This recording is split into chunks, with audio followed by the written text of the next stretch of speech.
Recording is in progress. Okay, everyone, recording is in progress. So now we are speaking from the future because there are people watching us right now on YouTube.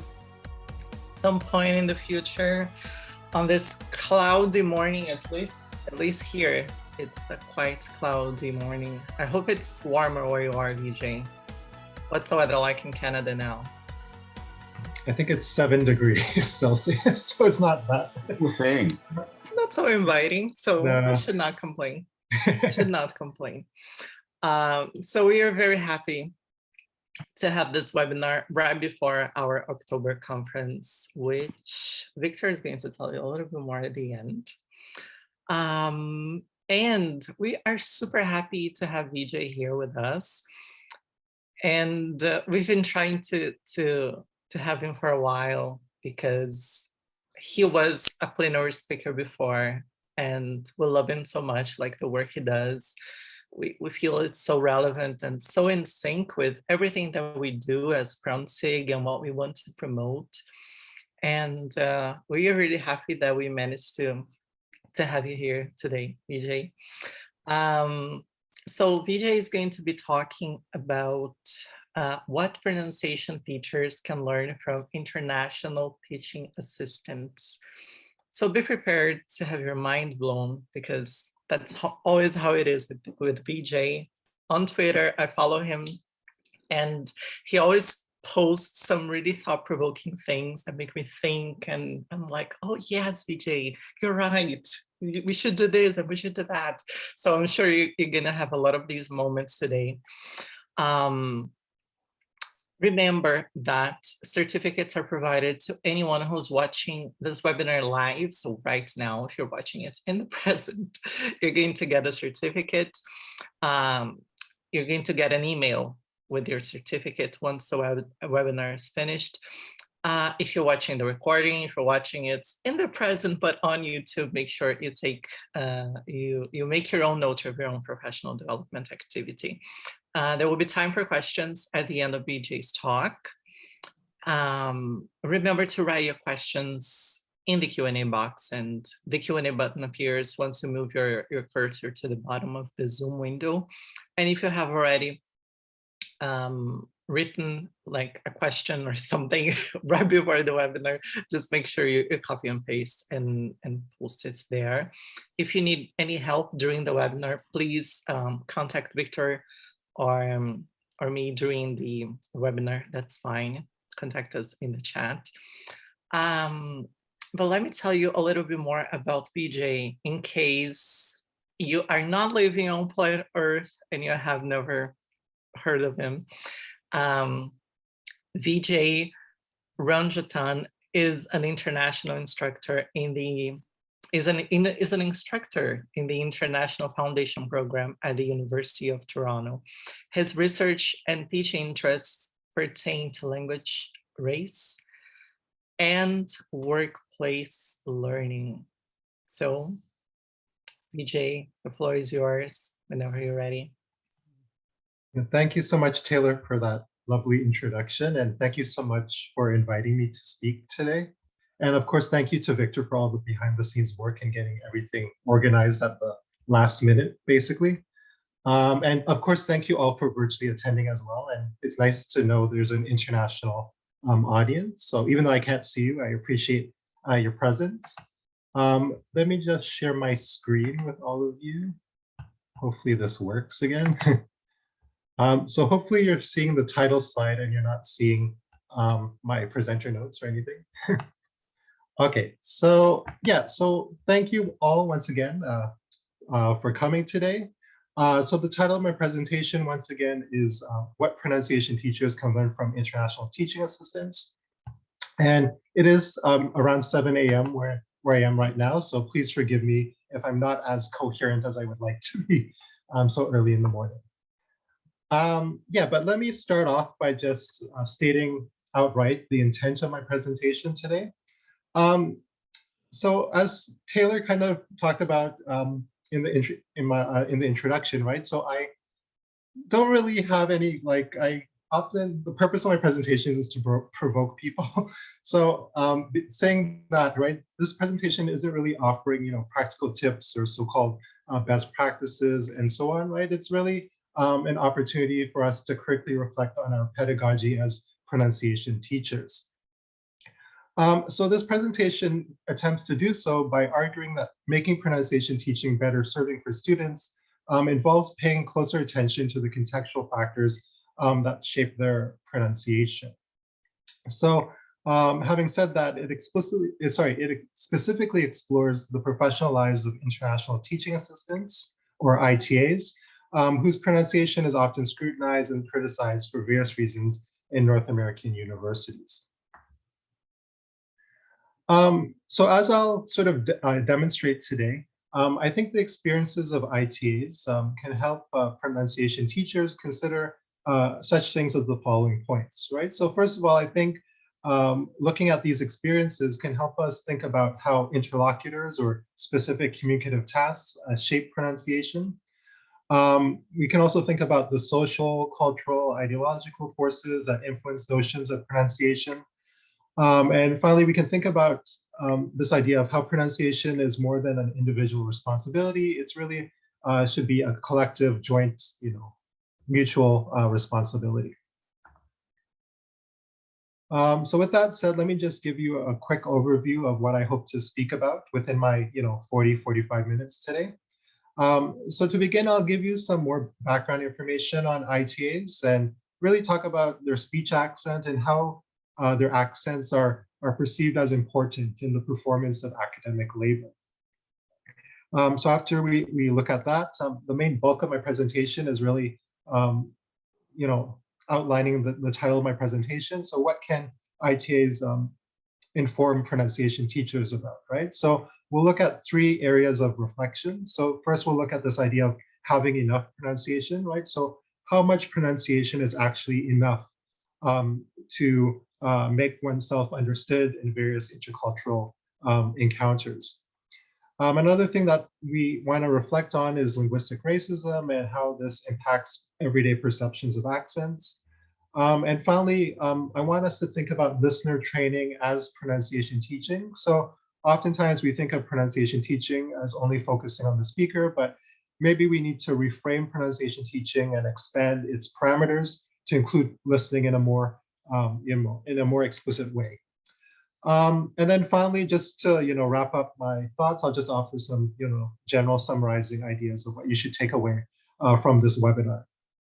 So with that said, let me start off by talking more about ITAs and their speech accents and this whole notion of academic labor.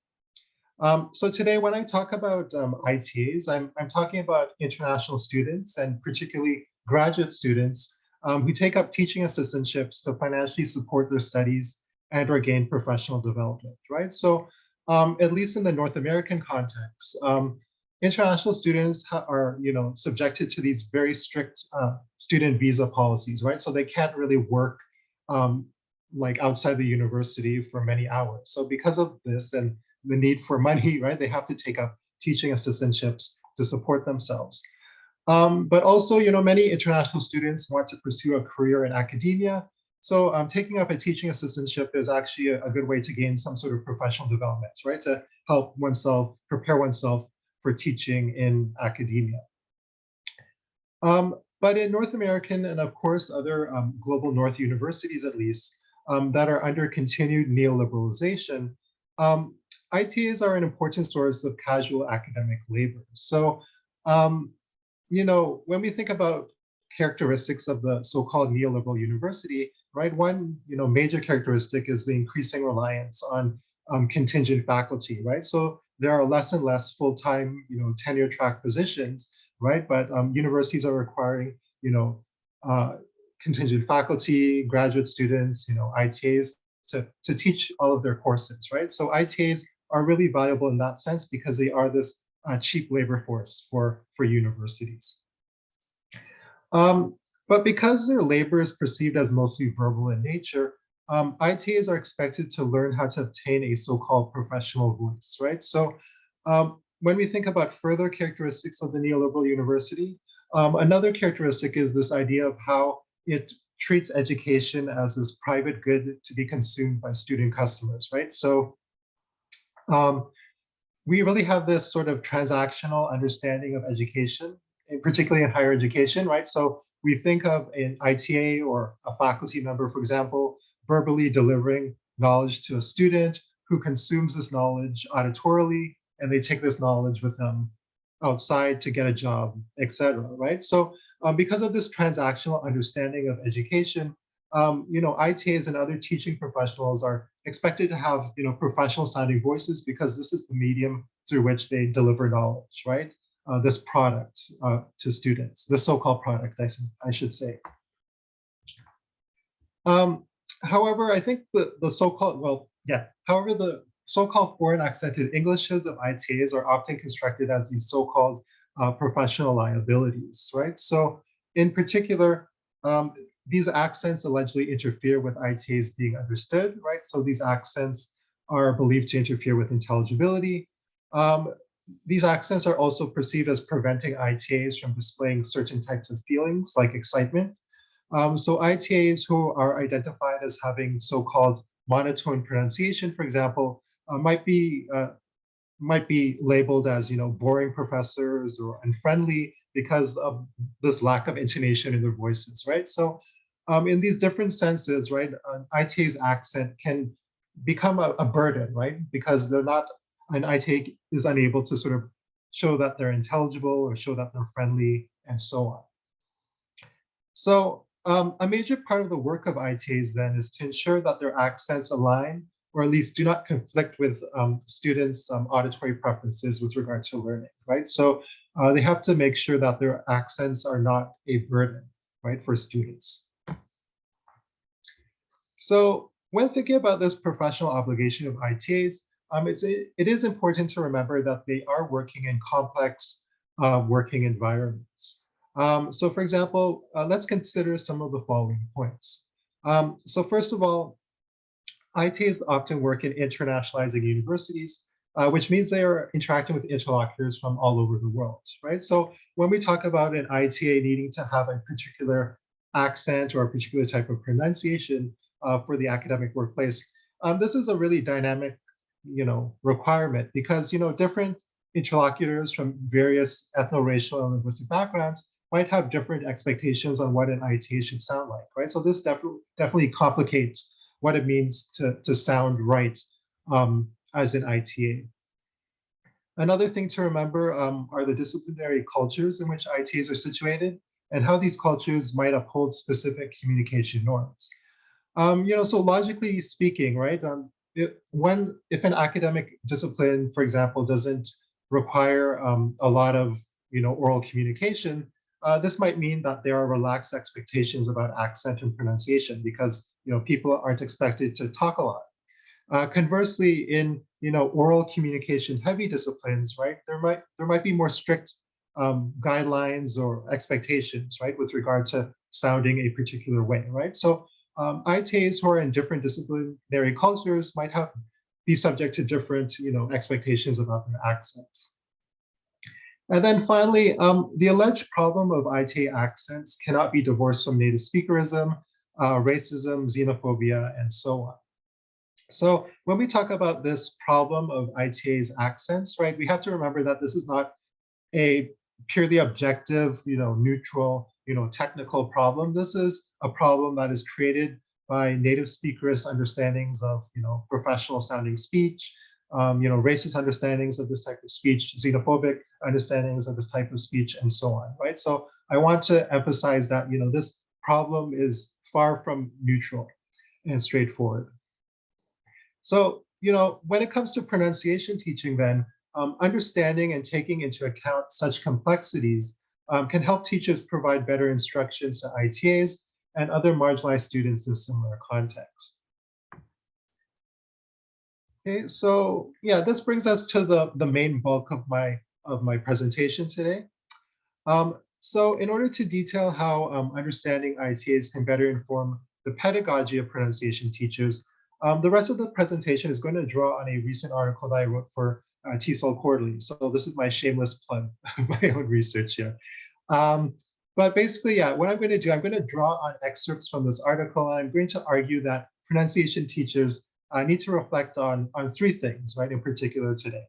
So first of all, we'll reflect on this idea of the enoughness of pronunciation. I'll explain what enoughness means in a couple minutes, or in like 1 minute actually. Also, we'll reflect on linguistic racism and how that's something that pronunciation teachers need to really think about. And then related to that is listener training. So as I mentioned earlier in the presentation, we need to maybe reframe pronunciation teaching, expand its parameters to include an explicit focus on listening. So I think that's important. So yeah, let's look at the first area for reflection. And this is this idea of having enough pronunciation.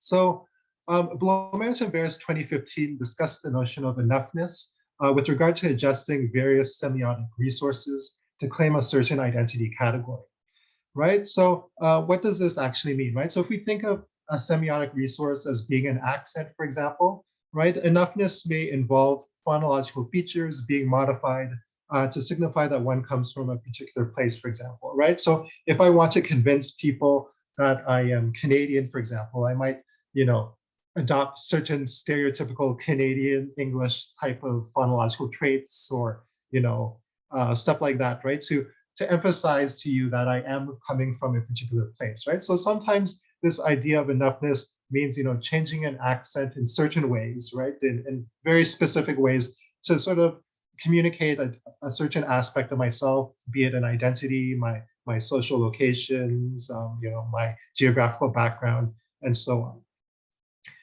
But when we think about enoughness today, I want to think of it in terms of intelligibility.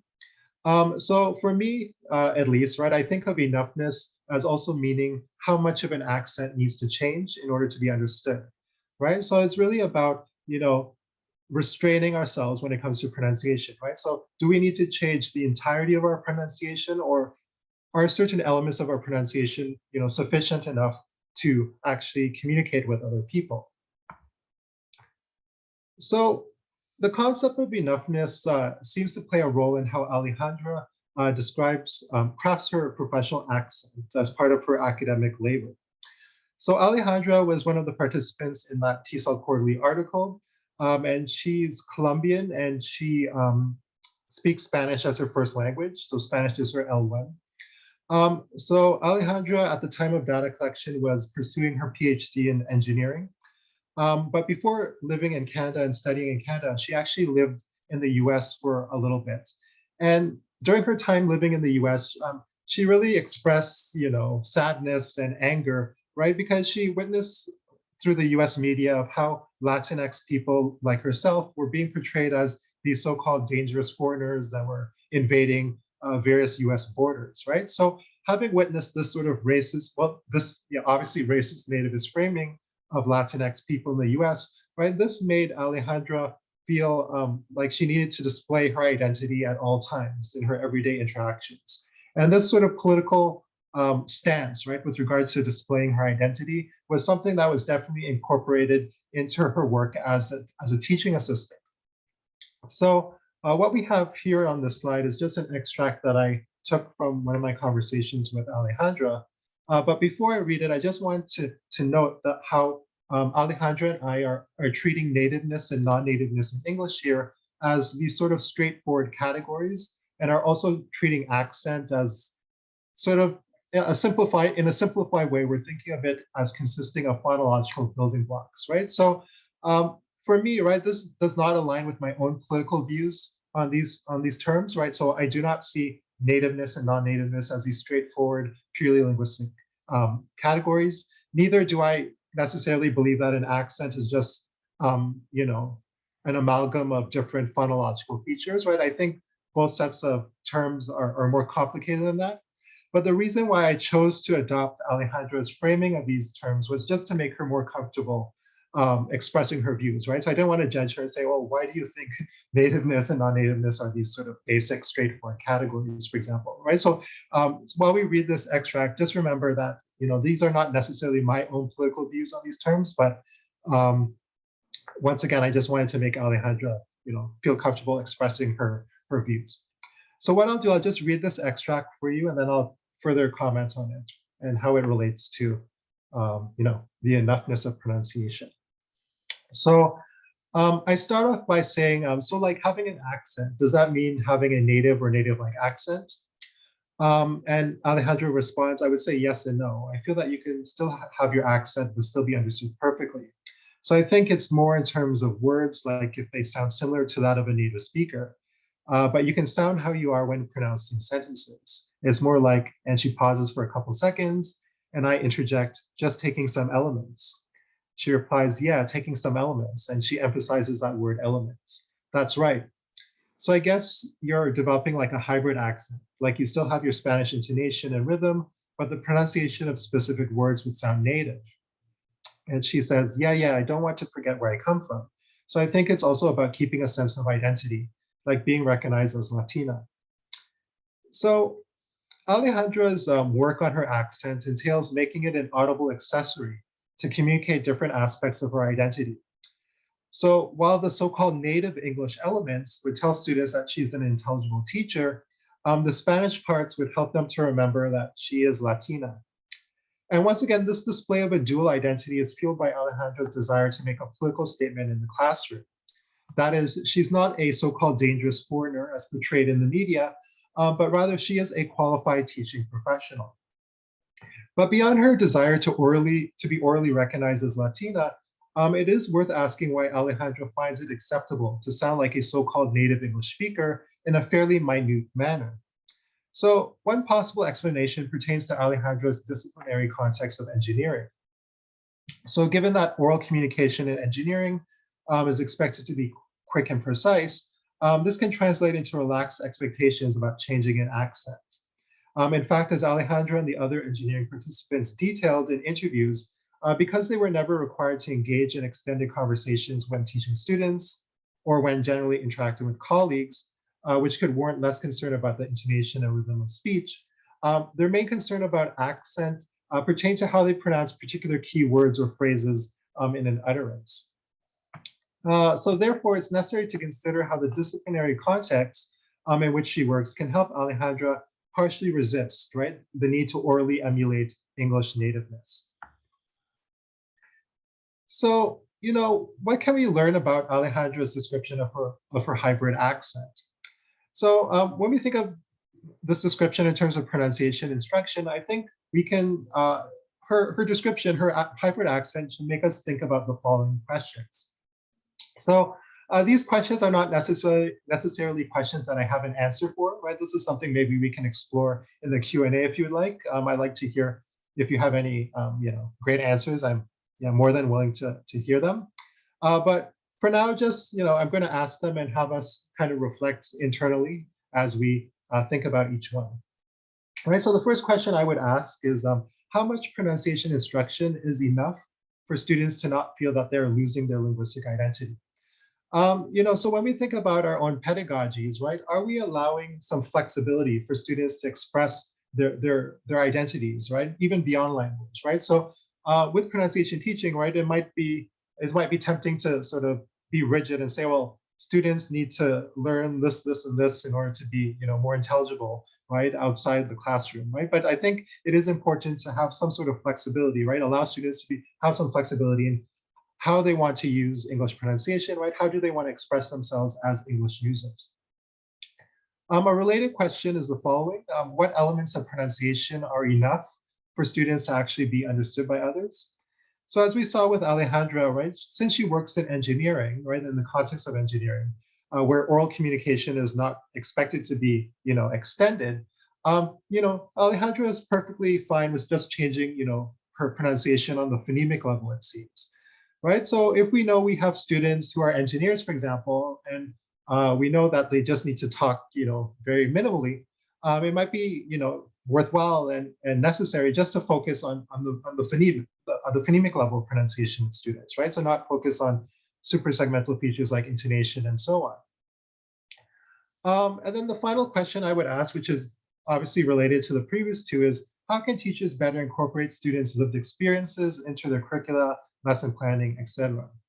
So, on the first day of class, we might ask students to go around in a circle and, give, a brief bio about themselves and, why are they in the class? What do they want to learn? What do they want to do career-wise and so on, right? But I think, after that, we don't really, sometimes we forget, right, to check in on students and actually find out more about their personal lives, right? With restraint, of course, right? We don't want to barge into the personal lives if they don't want to talk about it. But getting to know our students better might help us remember that, okay, well, when they use pronunciation in certain contexts, maybe they don't need to change all aspects of the pronunciation, right, to be understood. Yeah, so once again, we can talk about those questions, later. But I want to move on to the second area of reflection today, and this is this idea of linguistic racism and how it impacts everyday perceptions of accents. So when it comes to perceptions of accents, both of others and of course our own accents, they cannot be divorced from the bodies projecting these accents, right? So in the case of ITAs, complaints about their accents cannot necessarily be separated from racist perceptions of ITAs themselves. So there is a lot of literature, right, including my own research that explores how, when ITAs are racialized as non-white, right, their accents are perceived as less intelligible, more troublesome, less credible, less trustworthy, and so on than the accents of their white counterparts, right? So I think when we talk about, evaluating and perceiving accents, right, people racialized as non-white, do experience it worse, right? Because an accent, once again, cannot be, separated from the body projecting the accent. So the reason why I mention this is because when we expect ITAs to modify their accents, right, this can be about expecting them to conform to racism, right? So if we're only asking ITAs who are racialized as non-white to change their accents and, ignoring, white European ITAs, for example, right, this is obviously, an extra burden for certain ITAs to undergo. So to appreciate the impact of racism on ITA's professional practices, let's look at this story from Martina. So Martina is another participant from my study, and she's Mexican and Spanish is also her L1. So Martina was pursuing her PhD in a science field. I can't remember the exact subdiscipline at the moment, but she was almost finishing up her PhD. So one thing to note about Martina was that she was working in a fairly racially and linguistically homogeneous academic environment. And as I'll talk about in a couple of minutes, right, this certainly impacted how she worked on her accent, right? So this idea of minimizing her accent.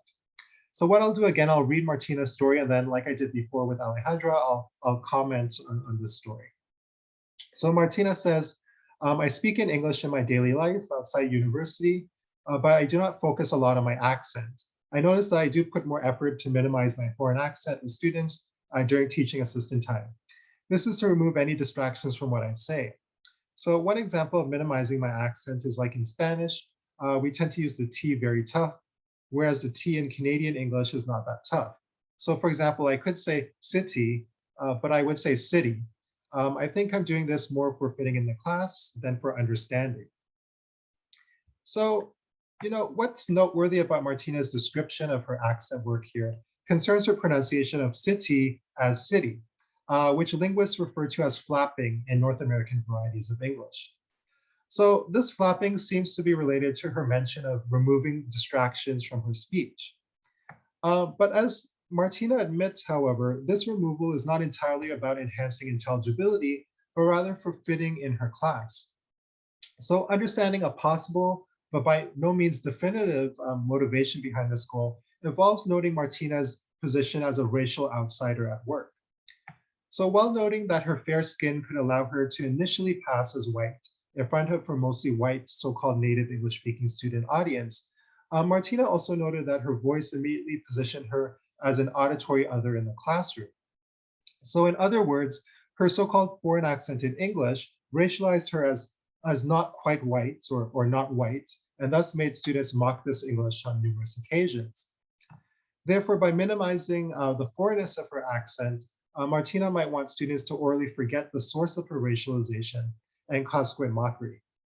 So with this type of accent work then, Martina embraces a common narrative positing that international students must linguistically assimilate to their academic surroundings to be accepted by the host community.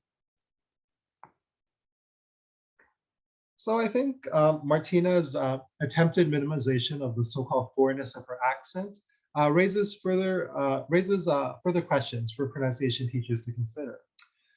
So the first question I would ask, right, is the following, right? So while teachers state that their goal is to help students become more intelligible, right, what does intelligibility actually mean, right? Is intelligibility being used as a euphemism? So, oftentimes when we think about intelligibility, we think of it as, the best alternative to nativeness, right? We say nativeness is a discriminatory, outdated goal of pronunciation teaching. And many pronunciation teachers now say, intelligibility is what we're actually trying to achieve in the pronunciation classroom.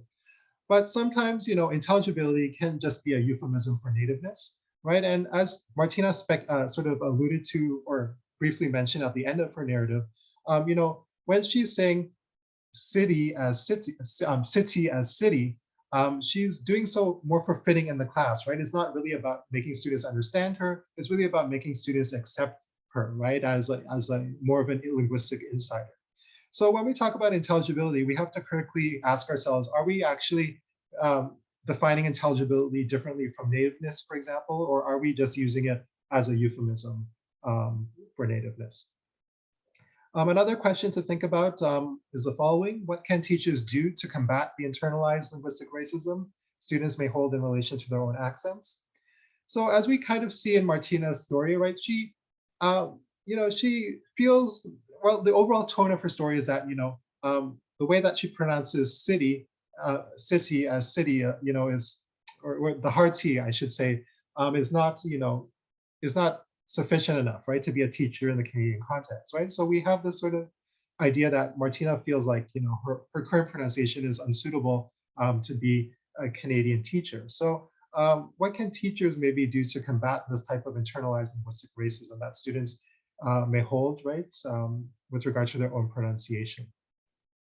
And then a final question, which is related to the second, is how can teachers introduce critical sociolinguistic perspectives on accent while not dismissing students' actual need to have others listen to them?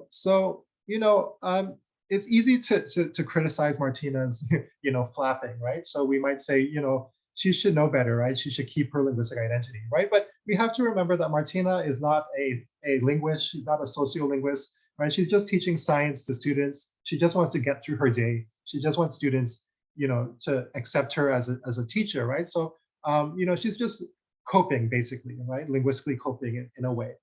But having said that, right, we have to also have students, I think it's important for them to critically reflect on their own phonological practices, right? So students might tell you, oh, well, I just need to sound more intelligible. That's why I want to sound like a so-called native speaker, right? But I think, teachers, you don't want to lecture students and say, you're wrong, you're ignorant for believing this, right? But you want to find maybe, ways through your pedagogy to maybe, gently remind students that, there are different ways to be a successful communicator, right? And, oftentimes our own perspectives on our own accents, right?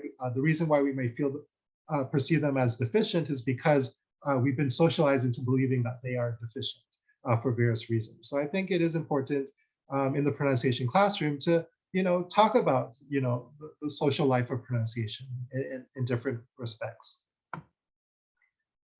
Okay, so let's move on to the final area of reflection for today. And this is this idea of listener training as pronunciation teaching. So while there is growing recognition that intelligibility is the joint responsibility of speaker and listener, in everyday situations, however, listeners seemingly do not acknowledge this responsibility, right? So listeners still believe, right, most of the time that it's the speaker who carries the sole burden of communication. And so this, lack of responsibility is especially seen, right, when listeners engage in either linguistic stereotyping or reverse linguistic stereotyping, right? So linguistic stereotyping is when a listener hears a certain type of accent or particular type of speech pattern, and they make a variety of stereotypical assumptions about the speaker. Conversely, with reverse linguistic stereotyping, a speaker may not say anything at all, right? But the listener might just see them and still make those same types of stereotypical assumptions, right? Because they're just using the body, right? The social location, the identity of the speaker, just to make these quick assumptions about them. So the problem with this, obviously, is that marginalized speakers and also just speakers in general have to put out more effort into being understood, right? So if listeners have these discriminatory perceptions about speakers and listeners do not want to put in any effort into achieving, intelligibility, right? Speakers are still left to do all the work by themselves. So this type of predicament was often experienced by Johnny, who noted how he had to resort to nonverbal means to communicate with students seemingly unable or unwilling to understand his so-called Chinese accent, which is exemplified in the story that we have here. So I'll read the story again and then I'll comment on it. So Johnny says, there was a final examination today, so not much communication between me and the students. One thing that happened was that a student wore a baseball cap. According to the exam guide, students can only wear a baseball cap backwards.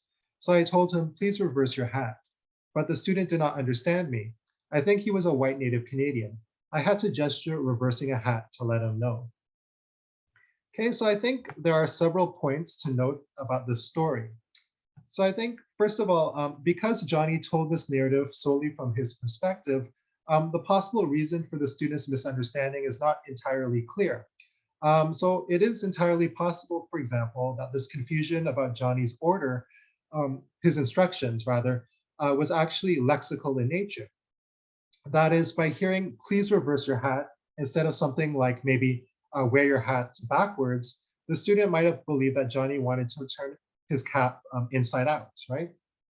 However, rather than speculate on the actual cause of the miscommunication, I think it's more important to pay attention to what Johnny wanted to communicate through his storytelling. So aside from portraying himself as a pragmatic communicator, right, in spite of his accent, Johnny's described choice to gesture might signal that he perceives his action as an obligation to his interlocutor, who holds a linguistically and racially privileged position in the Canadian context. So instead of repeating himself until the student understood, Johnny seemingly upheld the idea that his accent was inherently unintelligible by quickly using gesture. So by saying that he had to gesture, Johnny implied that this was his only communicative option, especially if he could not instantly make his pronunciation so-called acceptable to the student. So in the end then, Johnny holds two positions about his accent in the story.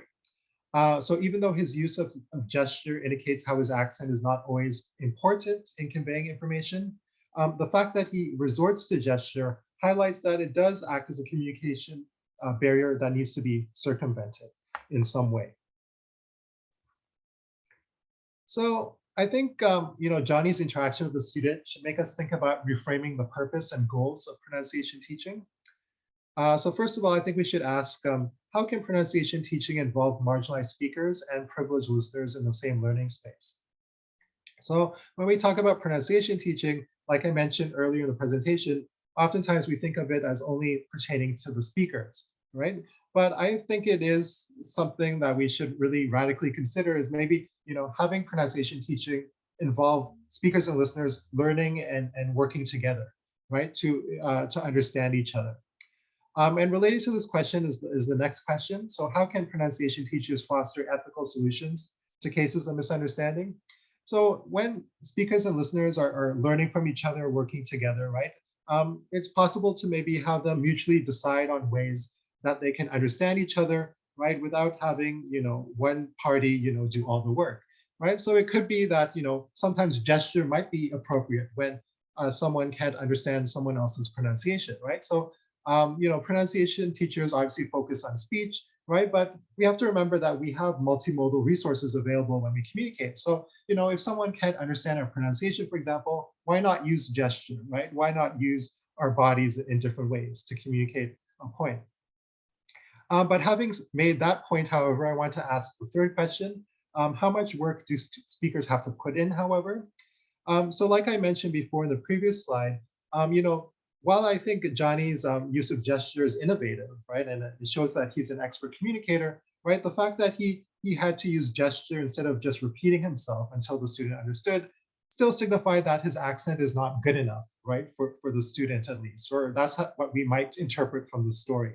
So I think, once again, we need to have sort of more critical sociolinguistic perspectives be incorporated into this type of pronunciation teaching, because we want listeners to understand that, the reason why you might not understand someone is not because the person's accent is inherently unintelligible. It's maybe because, you haven't been, familiar, you're not familiar with that accent, where, you may have, racist views about the person behind the accent, right? So I think we have to have more honest, critical conversations in the pronunciation classroom in this type of shared learning space. And once again, I don't have specific ideas about this. This is just in my own imagination, but this is stuff we can definitely talk about in the Q&A once again.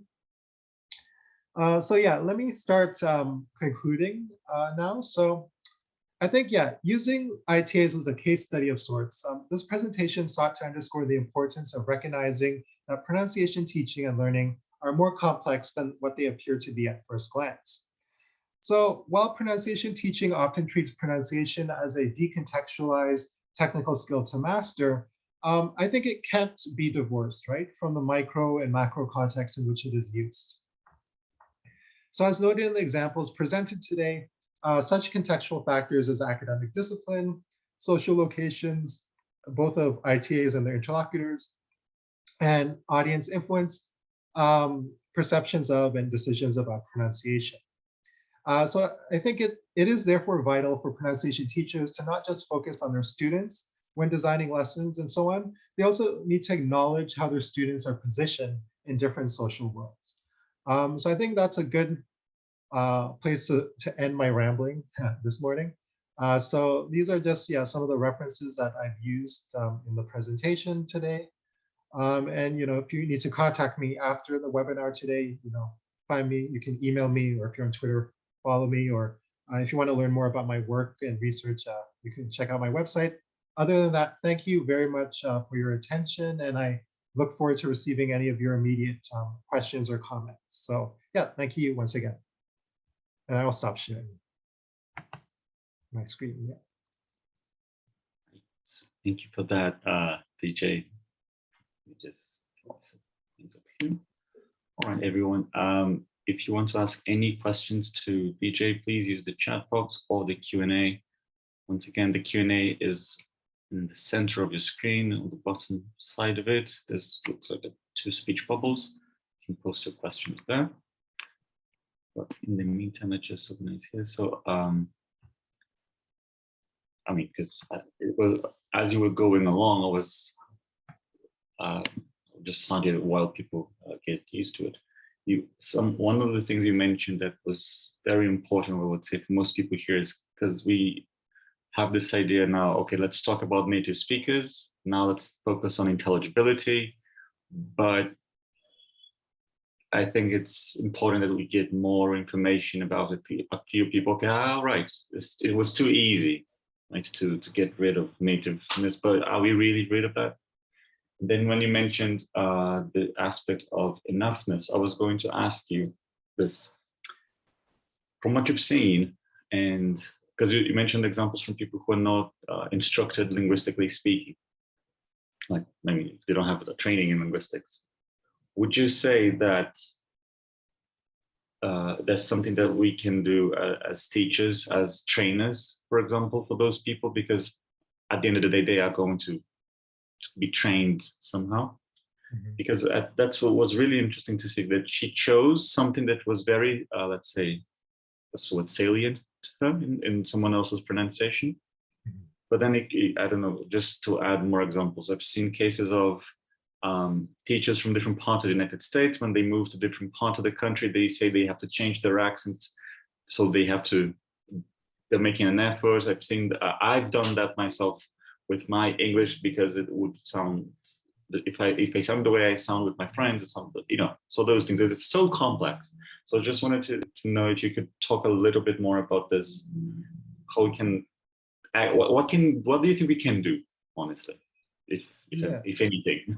Yeah, it's definitely, yeah, very complicated. I think, yeah, you bring up an important point, right? So when people, you know, when we think about our everyday interactions, we do try to accommodate to one another, right? So, you know, if I'm speaking, you know, to a Brazilian speaker of English, for example, right, I might, you know, subconsciously, you know, maybe adopt some of your, you know, language practices or phonological, you know, traits or something like that, right? So I think we do, you know, we do change our accents, right, to you know, close the social distance, right, between us and our interlocutors. So I think, you know, that's you know, that's, yeah, that's normal. That's what we all do. But I guess the problem, I guess, yeah, I don't always want to be negative, but sometimes we have to remember that, you know, sometimes when we language is always political, right? Just not even pronunciation, just language in general, right? So I think we always have to think about, okay, well, in our everyday practices, we are making political choices, whether we acknowledge them or not. So,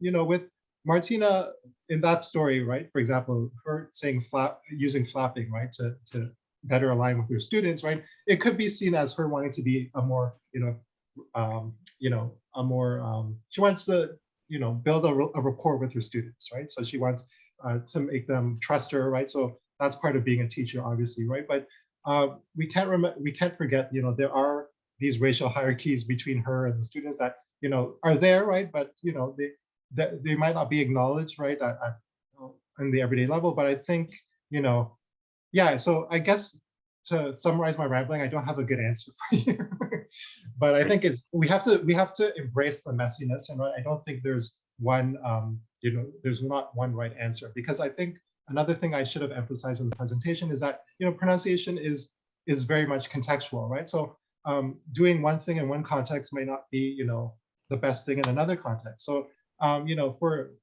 I know it's not good for teaching and training, right? Because we want to sort of help people be ready to, you know, communicate in a variety of contexts. But I think we have to embrace this messiness of communication, and you know, there's no right answer for any, you know, for any way to, yeah, to communicate. And another point that you mentioned about the speaker's fear of losing her identity, which is something that I think has kind of grown with this new discussion, new because of the past 10 years or something about intelligibility, maybe 20 now, right? It was interesting that she focused on changing or, you know, yeah, modifying, altering her accent in the segmental level, but then she felt that she would lose her identity if she changed super segmental ones.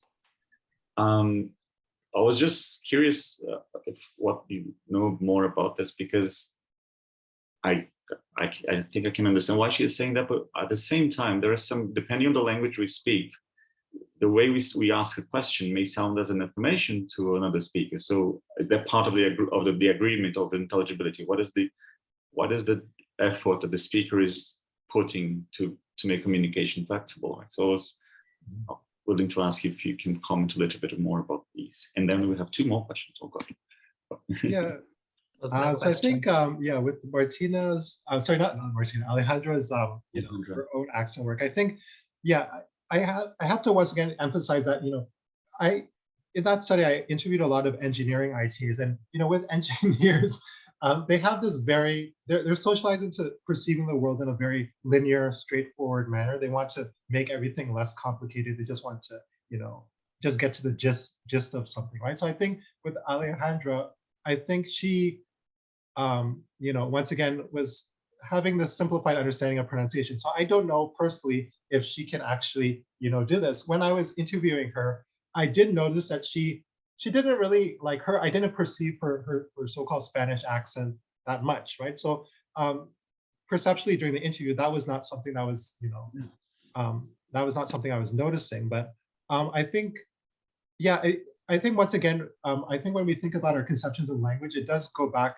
to a lot of different things. So the way that we're socialized in our professions, in our education system, I think that really does play a big role in how we think about, you know, these topics of intelligibility and even just accent in general. So I would just be worried to say, I will refuse to learn this because of my identity. But there are some things we kind of have to just.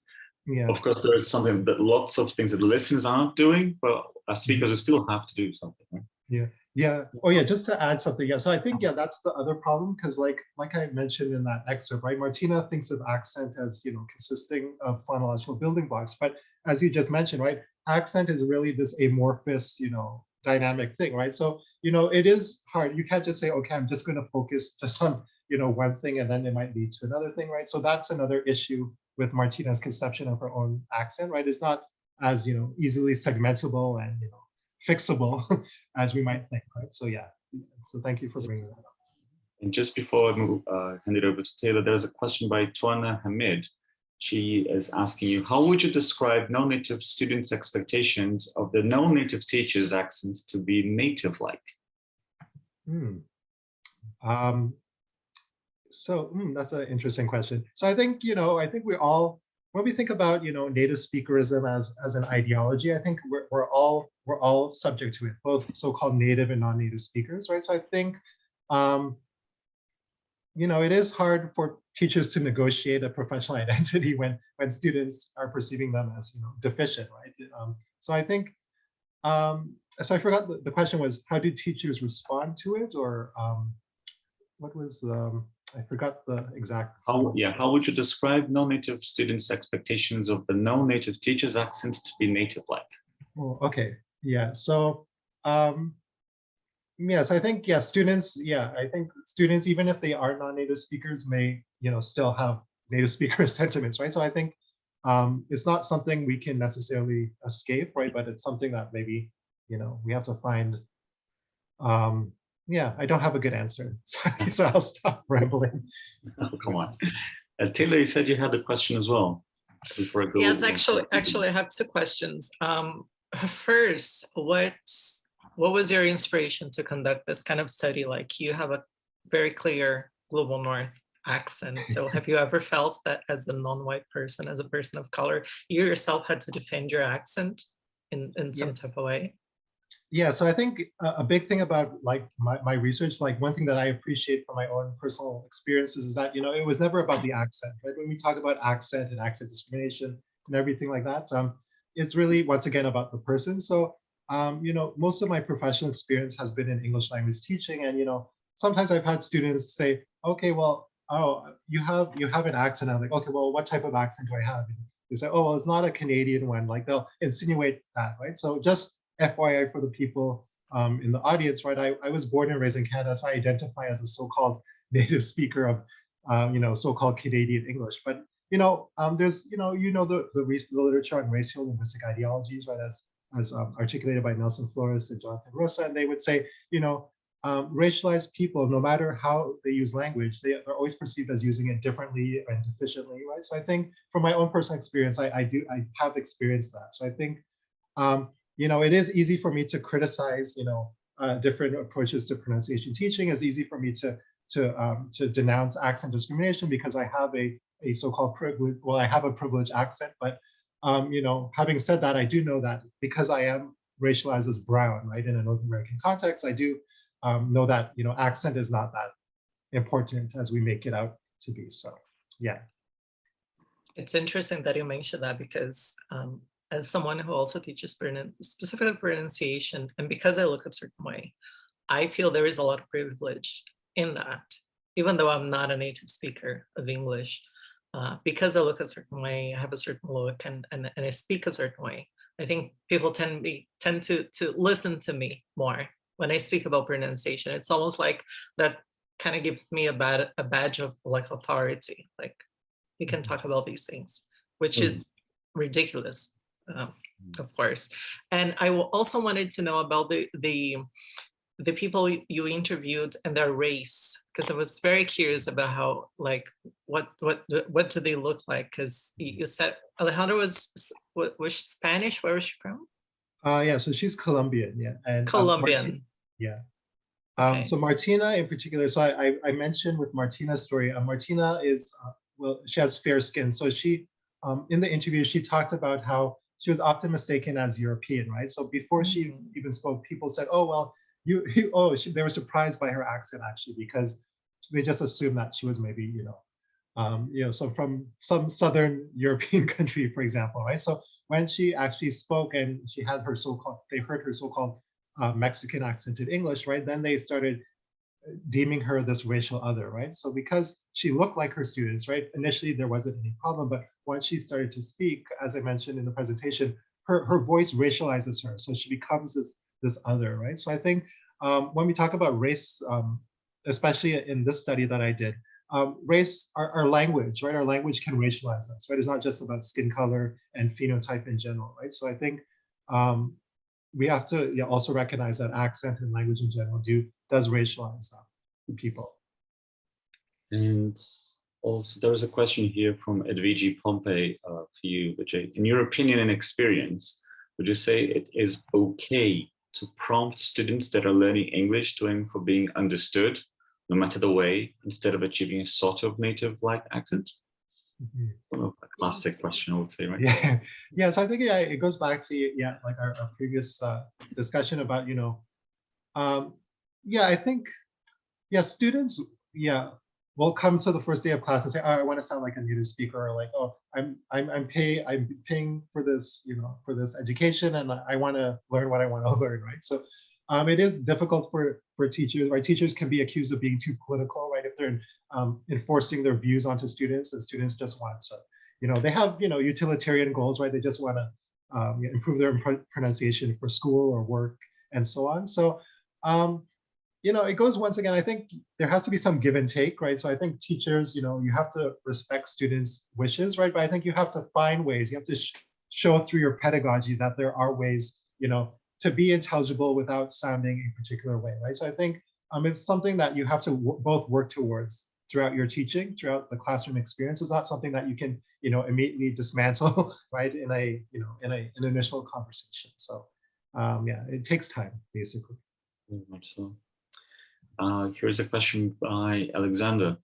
Do you find that the TEFL industry or community has been improving over the years to embrace the richness of accents? He says that because he teaches a lot of Cambridge prep and always has to remind his students of how English is different all over the world, and having or understanding a native accent shouldn't be a main focus. Yeah, that's a great question. I think it has, I think I'm slightly optimistic. I've seen, like, in terms of, materials, there are more attempts to incorporate world Englishes and different varieties of English in general in some learning materials. But I think, when it comes to employability, right, this is something that I'm particularly interested in. I think the accent is still perceived as a credential, right? It's still perceived as something that you need to have. You need to have a particular type of accent to land a job, right, in the ELT field. So there is some progress with regard to materials, right? But, that's always about, exposing, telling students, okay, there are other students who sound like you. But when it comes to the teachers, right, we don't have this this tolerance or acceptance of different types of accents when it comes to being a good teacher, right? We still have this sort of linear, sort of narrow view, native speakers' understanding of what a good teacher should sound like. Maybe we have time for one more question. This is from Bianca. And she says, I believe it's kind of easier to understand people when we are used to hear that specific accent. Well, we talk a lot about the wealth of experience the listener has, right? And in your opinion, then, she's asking, is intelligibility a personal or individual perspective? Yes, I think definitely, there's intelligibility is not one static definition, right? I think it is a contextual dynamic, concept. So I think, once again, intelligibility is really what the speaker and listener decide to do together, right? So when we talk about intelligibility, a better way of actually framing it is adding the word mutual, right? So it's always mutual intelligibility that we're trying to achieve. So, of course, there are different ways to be intelligible. So the way that I'm maybe speaking to you, right, we have our own ways of being intelligible. But if I'm speaking to someone else, right, later on in the day today, I might, change my phonological practices, for example, in a way to accommodate, them, right? So I think intelligibility is not, so that's the danger, right? I think we shouldn't treat it as an individual quality or an individual skill. It is really this collective responsibility. I think it is dynamic. So my takeaway, well, I'll end with this point, but intelligibility is really, a joint responsibility. Once again. Mm-hmm. Very much so. I don't know about you guys, but sometimes I feel the more we have these conversations about accents and race and everything, the more I feel that, in a way, as much as we study these things, when it comes to the classroom, my Black and brown students specifically, it's like it's a game they can never win. And it's just so frustrating to have that kind of feeling, because at the end of the day, it's not just going to be about how you sound. It is also going to be, and perhaps it's going to be more about how you look, and you can change that. And I certainly don't want people to change that.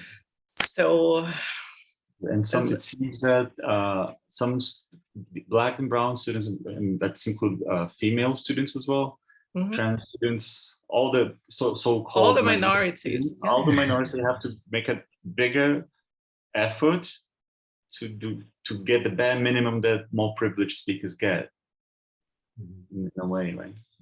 Story of our lives, right? No way. Yeah, it is, because I think, well, yeah, I completely agree with you, Taylor. Like, I think it is, like, when we talk about this, it's still, the burden is still on, you know, the Black and brown students, right, to really change themselves, right, in some way. But I think, you know, especially with my last point for reflection about reframing pronunciation teaching, I think, you know, this is wishful thinking, right? I don't know practically how this would work, but I think we do need more spaces where the speaker and listener are actually working together, right? So going back to intelligibility again, we have to really emphasize that, you know, intelligibility is not a trait, right? It is something that all parties of communication have to work towards. So I think we really need to, you know, structurally and, you know, institutionally really rethink, you know, how do we actually do pronunciation teaching, you know, in a more, you know, ethical way. And of course, yeah, I don't have the best answer for that, but you know, I think we should still, you know, imagine and dream as much as we can. One, at least we're discussing a little bit, and hopefully the people here spread the word about these things. Oh, have you heard of this? Hopefully some of the things we've seen here will help us. So thank you once again, Vijay, for giving us so much of your time today in the preparation for these events as well. And we hope you enjoyed it as much as we have, because it's always a pleasure for us to talk about these things. And finally, before everyone goes, we always ask you, are you a member of PronSIG? If not, why not? As you can see from our slide here, with annual membership to IATEFL, you can choose to become a member of our special interest group. And as a member, you get access to great benefits, including access to our members-only journal, Speak Out, which is published twice a year, reduced price entry to our conferences, there's one coming next week, free entry to events such as this one, and the ability to apply. This one was free, but there's some paid for ones as well. And they apply for the PronSIG scholarships. And I think one of the scholarship winners was with us today. I think Marisol was online. But better than this, you'll be joining an amazing community of teachers who are passionate about this subject and rubbing shoulders with experts such as Vijay Ramjattan, from whom we can always learn ever so much. Alternatively, if you have something to contribute, please get in touch. We're always looking for webinar content for this year and also for next year. So please send us an email at pronsig@iatefl.org to discuss your ideas with us further. And as I mentioned, we have a conference coming. So if you're interested, we still have time for it. We're getting close to 100 participants already, so it's going to be busy. It's exploring effective pronunciation assessment practices in the English language classroom. We're going to be joined together by our colleagues and friends at the Teaching, Testing and Evaluation Assessment Special Interest Group. So it's a chance to get people who are passionate about pronunciation and assessment on the same space. All right, so if you need anything else, let's see, there's something on the chat here. Okay, everything has been posted. So Vijay, thanks once again for your time. And if you want to say any final words, take it away.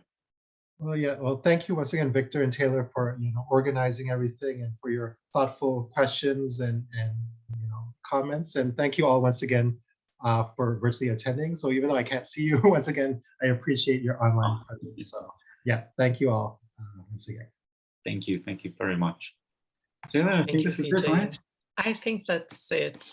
I think that's our pre-conference webinar with so much to talk about. And we hope that all of you join us on the 1st to talk about assessment, because having all these things in mind, how can we rethink pronunciation assessment? Someone mentioned in the chat, I think, or in the questions, that they are a Cambridge examiner, and Cambridge sometimes is not so specific in terms of what intelligibility is. So maybe peeps from Cambridge should also come and learn with us on the 1st. Absolutely. All right, everyone. So thank you. Lots of thank you messages. People enjoying your talk, Vijay. So keep in touch, everyone. Every time we can, we're here. You can find us on our emails, our socials. Please be sure to subscribe, follow us, and we'll be glad to keep the conversation going. Thank you, everybody. Bye-bye.